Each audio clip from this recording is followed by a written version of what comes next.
जब कालिया जीवन बन जाता है तब गाता है कालिया मेरो है जगन्नाथ मेरो है सबो का आश्रय माधव है सबो का आश्रय माधव है।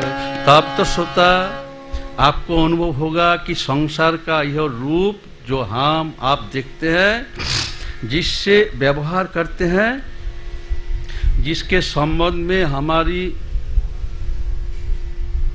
स्थिर धारणाएं है, ये सब आरोपित है, मात्र आरोपित। ये सब नाटक है।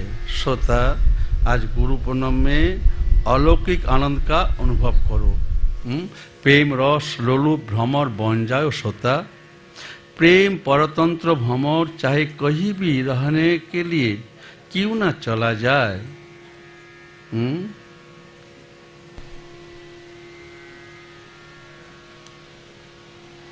क्यों ना चला जाए।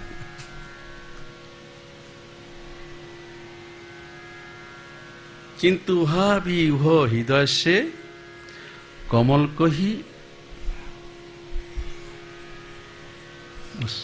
लगा लेते हैं ना, कमल को नहीं भूल सकता श्रोता। इसी तरह आप लोग भी जहां जहां भी रहो, साधु आप लोग के साथी है ना। प्रेम छिपाने से भी नहीं छिपता श्रोता। प्रेम रस लोलुप भ्रमर बन जाओ आप लोग। सबसे मेरा प्रार्थना, दीन दुनिया किसी का भी होश नहीं, कुछ होश नहीं रहेगा।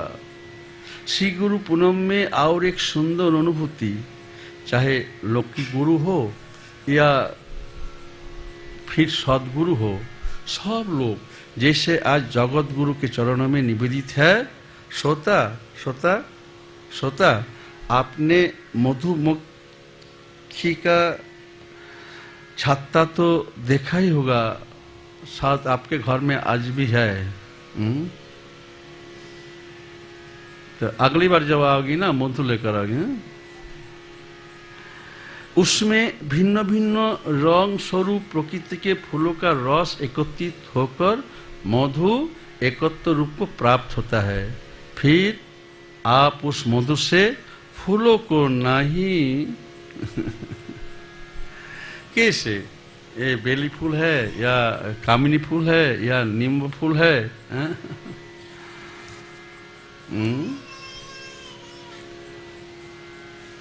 पहचान नहीं कर सकते। उस मधु से आप यह पता नहीं लगा सकते कि कौन से फूल कौन सा अंश निकाला गया, कौन से फूल का कौन अंश, बेली या आम्रमुकुट या नींबू या और कुछ। ऐसी ही कुछ कुछ अवस्था आजकल के शिष्यों की है। सभी नदियां भिन्न भिन्न दिशाओं में भिन्न भिन्न स्थानों में उत्पन्न होके अनेक रूपों नामों में परिवर्तित होकर बहती हुई अंत में एक ही समुद्र में आकर एकत्व को प्राप्त होती है। ऐसे ही समस्त शिष्य मंडली का सत स्वरूप, सत अर्थात प्रेम स्वरूप, ठीक ऐसा ही है श्रोता। सब लोग मिलकर श्री गुरु पूनम में गाते हैं, कृष्णं वंदे श्री जगत गुरु, कृष्णं वंदे श्री जगत गुरु, कृष्णं वंदे श्री जगत गुरु, कृष्णं वंदे श्री जगत गुरु।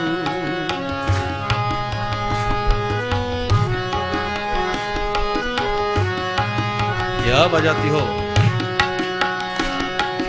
कृष्णं वंदे श्री जगत गुरु, कृष्णं वंदे श्री जगत।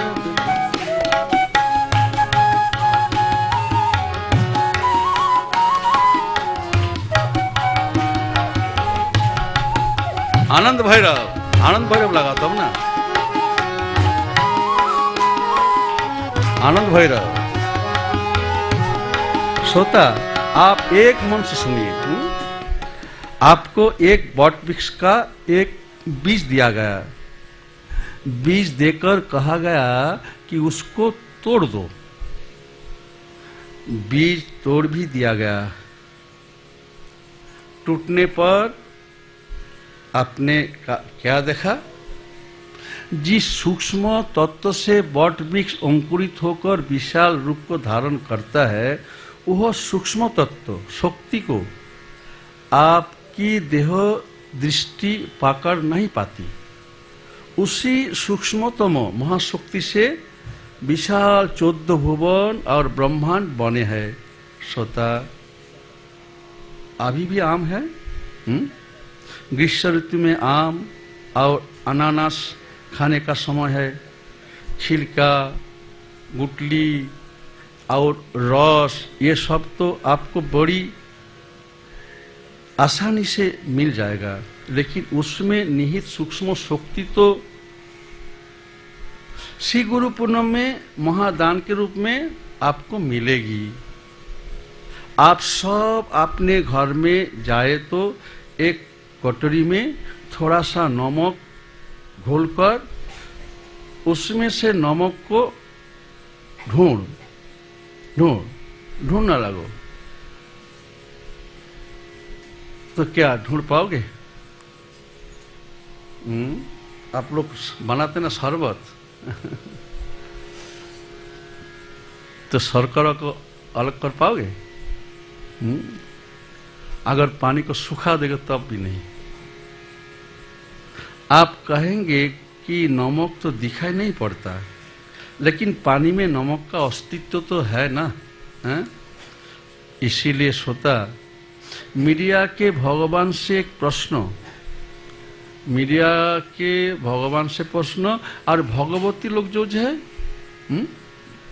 अनेक भगवती भी है, एक प्रश्न, और मीडिया के गुरुओं से एक प्रश्न।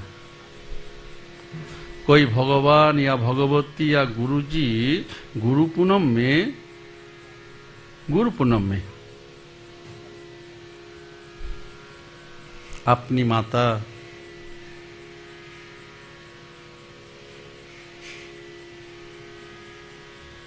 पिता,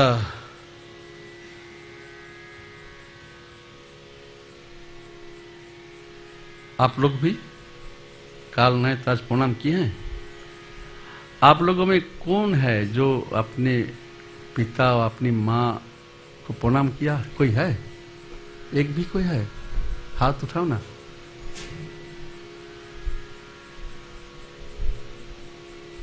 कोई नहीं है ना?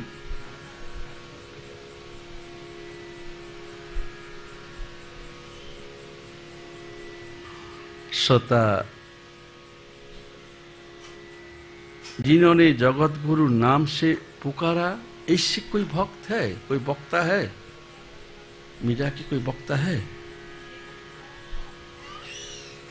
एक भी वक्ता माता कुंती देवी की याद, वक्ता बोलो ना, गुरु पूनम के दिन माता कुंती देवी की याद आती है क्या? नहीं ना। जगत गुरु नाम किसी ने दिया?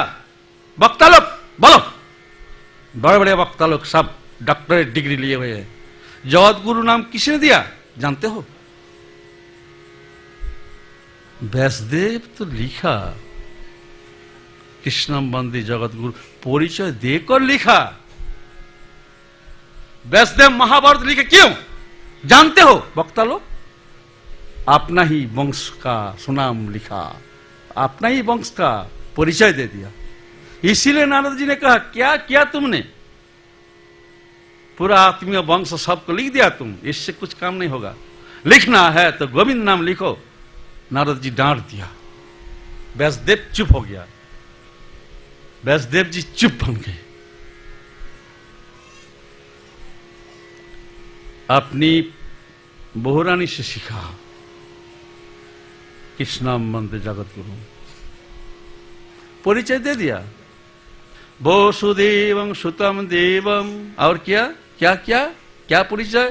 कंस चारुणामर्दनम, यही किया, और कुछ नहीं किया। माता का नाम लिया, देव की परमानंद, और कुछ नहीं लिखा, कृष्ण मंदिर जगत गुरु, बस हो गया। लेकिन अखिल जगत गुरु नाम से जब पुकारी, माता कुंती देवी ने जब पुकारा अखिल गुरु नाम से, कोई विशेष विशेषण नहीं लगाई। एक भी मीडिया की कोई है श्रोता? श्रोता, वर्तमान में विनम्रता से युक्त एक भी छात्र है? छात्र श्रद्धावान भक्तिपरायण एक भी छात्र को आप दिखा पाएंगे? पाएंगे एक भी छात्र? आईटी कॉलेज है ना? है तो अभी तो कोली युग, कोली खतरनाक खतरनाक बहुत खतरनाक स्थान में डाल दिया सबको।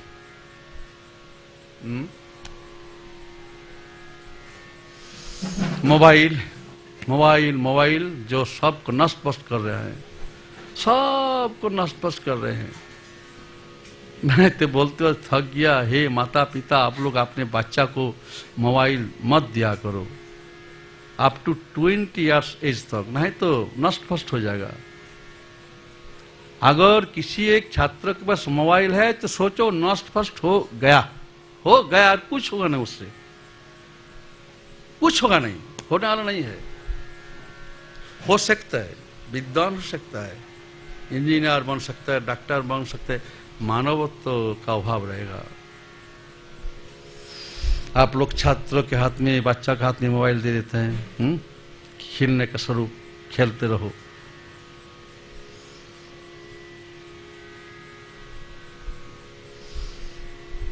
अपने शिक्षक के प्रति श्रद्धावान भक्तिपरा ना होने से ये छात्र लोग अपने जीवन में क्या कभी सुख शांति का मुख देख पाएंगे?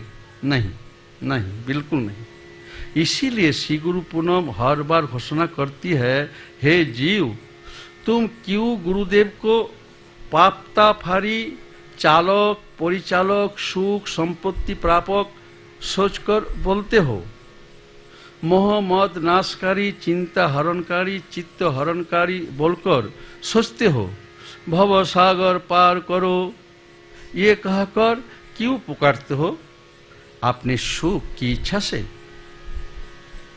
मजबूर होकर गुरु को इस तरह से मत बुलायो।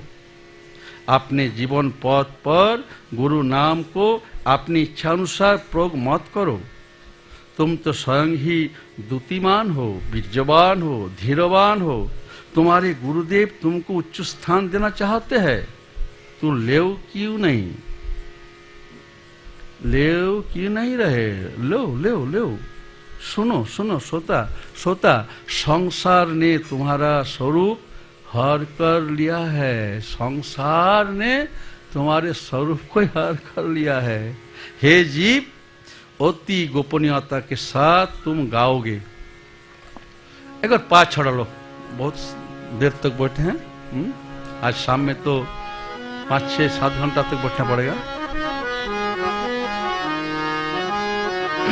मधुमत शरण लगा।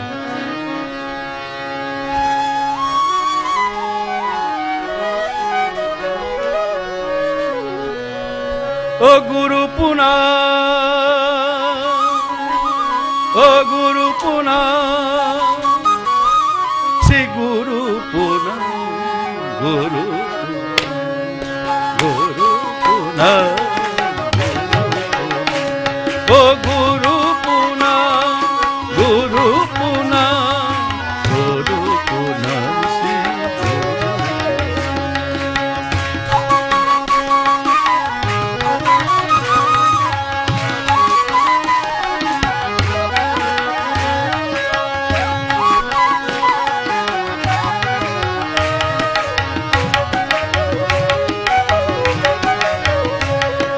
श्रोता, अगर मैं बोलूं तो आप लोग इसको भूल मत पकड़ाओ।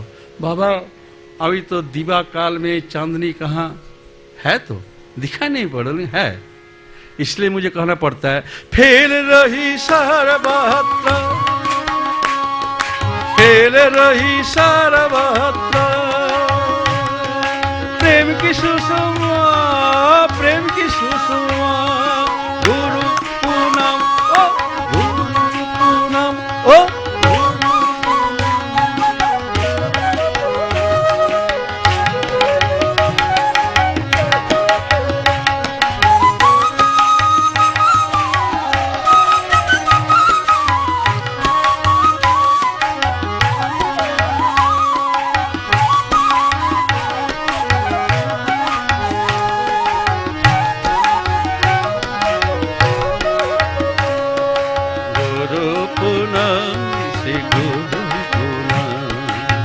रास पूनम में मधुर बांसुरी, रास पूनम में मधुर बांसुरी,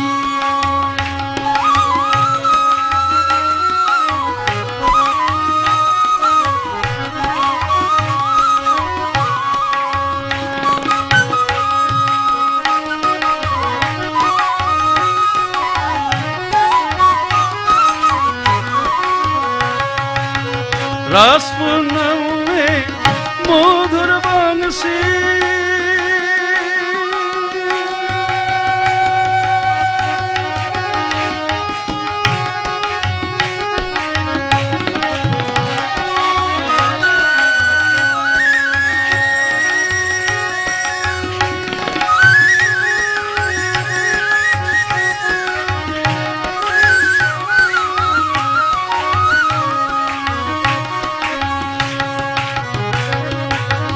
रास पूनम में मधुर बंसी, ब्रज रही गोपी के, बाज रही गोपी के हृदय अंगन में, हृदय अंगन में। गुरु पूनम में, गुरु पूनम में मधुर हासी,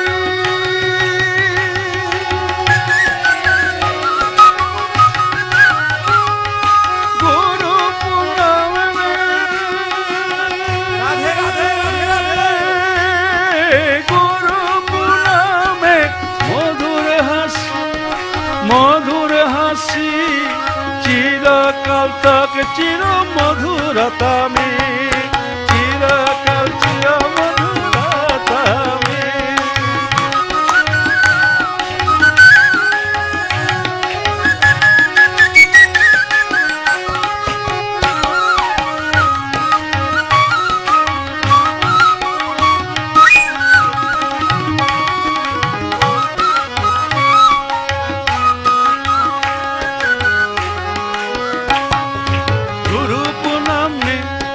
गुरु पूनम में चिरकाल तक चिर मधुरता में पाकड़ पाओगे, तो तुम पाकड़ पाओगे नीरवासु में, नीरवासु में पाकड़ पाओगे, नीरवासु में पाकड़ पाओगे, नीरवासु में जीवन पथ के तूफानों को, जीवन पथ के तूफानों को घूम घूम के जो परेशान है, घूम घूम के जो परेशान है, उन सबको तू, उन सबको सबको तू, उन सबको तू शक्ति दे दो गुरु पूनम, शक्ति दे दो गुरु पूनम, ओ पूनम से गुरु पूनम, ओ पूनम से गुरु पूनम।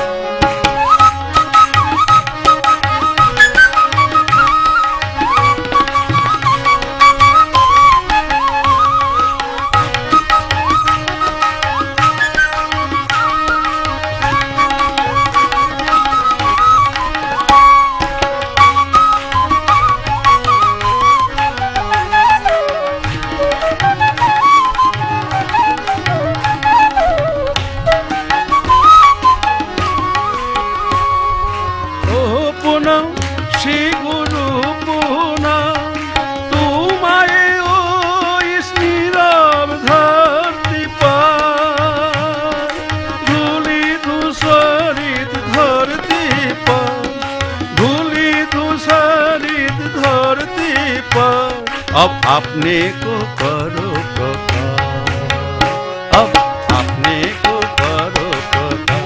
गुरु पूनम श्री गुरुनाम, ओ पूनम श्री गुरु पूनम, ओ पूनम श्री गुरु पूनम। दे दो शक्ति दे दो शक्ति दे दो।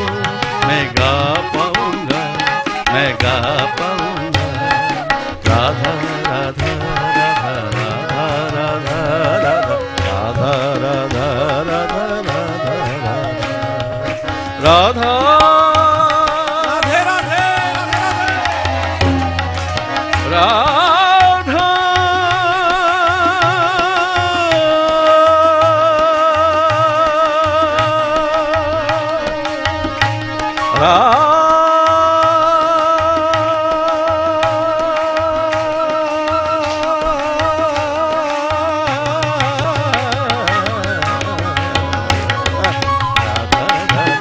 राधा राधा राधा राधा राधा। ओ गुरु पूनम श्री गुरु पूनम श्री गुरु पूनम। श्रोता, श्री गुरु पूनम में प्रज्ञा का कोई साधन नहीं, प्रेम तरंग में तैर लगाओगे। गुरु और शिष्य दोनों, गुरु भी लगाएंगे, आप भी लगाओगे। एक बार किसी शिष्य ने अपने गुरु से प्रश्न किया, गुरुजी, जीव के कर्म यह लोक में नष्ट होते हैं या परलोक में? कर्म का फल गुरुजी, फल मिलता है? कृपया गुरुजी कृपया इसका समाधान कीजिए।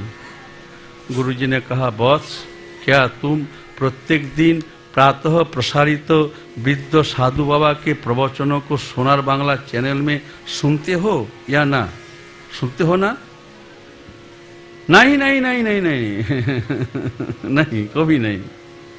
सुन बॉस, सोनार बांग्ला चैनल में अगर तुम्हारे वहाँ उपलब्ध नहीं है तो www क्या बोलते हैं .com सोनार बांग्ला चैनल से सुनो। विश्व के जहाँ भी आप बासिंदा हो सुन पाओगे, सुनो ना। शिष्य ने झुंझला कर कहा, कृपया शांत रहिए गुरुजी, शांत रहिए। वो वृद्ध साधु अपने को सर्वज्ञ समझता है, मुझे अच्छा नहीं लगता है गुरुजी। गुरुजी बोले, वृद्ध साधु बाबा जी तुम्हारे प्रश्न का उत्तर जरूर सुनाएंगे। इसके 2-3 दिनों के पश्चात पुनः शिष्य गुरुदेव के पास आकर बोला, गुरुजी सोनार बांग्ला चैनल से मुझे मेरे प्रश्न का उत्तर मिल गया है, लेकिन इसका उपाय क्या है गुरुजी? बहुत डर लग रहा है। उन वृद्ध साधु ने तो बता दिया है कि पाप और पारा ये 2 ऐसी वस्तुएं हैं जिन्हें कोई हजम नहीं कर सकता। पारे को अगर थोड़ा सा भी शौक लिया तो फोड़े फुसी निकल आती है गुरुजी, शरीर में निकल आती है। इसी तरह पाप का फल भी कहीं ना कभी भुगतना अवश्य पड़ता है गुरुजी। साधु बाबा जी ने बताया है, जैसे रेशम के कीड़े खुद जाल बनाकर फिर उसको समेटकर गट्टर बना लेते हैं और उसमें बांध जाते हैं, ऐसे ही गुरुजी सुनकर मुझे आश्चर्य लगा। वैसे ही संसारी जीव अपने कर्मफल से बद्ध हो जाते हैं। रेशम के कीड़ों के जब पंख निकल आते हैं तब वह उस गट्टर को या जाल को काटकर बाहर निकल जाता है। इसी तरह विवेक और वैराग्य रूप 2 पंख जब जीव में उत्पन्न हो जाते हैं तब वह संसार रूपी जाल को काटकर मुक्त हो जाता है। इसमें कोई संशय नहीं। गुरुजी मेरा क्या होगा? गुरुजी ने आश्वस्त करते हुए कहा, बस उन वृद्ध साधु का प्रवचन और अधिक सुनो। शिष्य ने नियमित रूप से सुनकर सोनार बांग्ला चैनल द्वारा प्रसारित साधु बाबा जी के प्रवचनों को सुनना प्रारंभ कर दिया। अपने प्रवचनों में एक दिन बाबा जी ने बताया, सोता मैं ज्यादा कुछ तो जानता नहीं, पर इतना अवश्य ही है कि झाड़ू अशुद्ध होकर भी गंदगी को दूर करता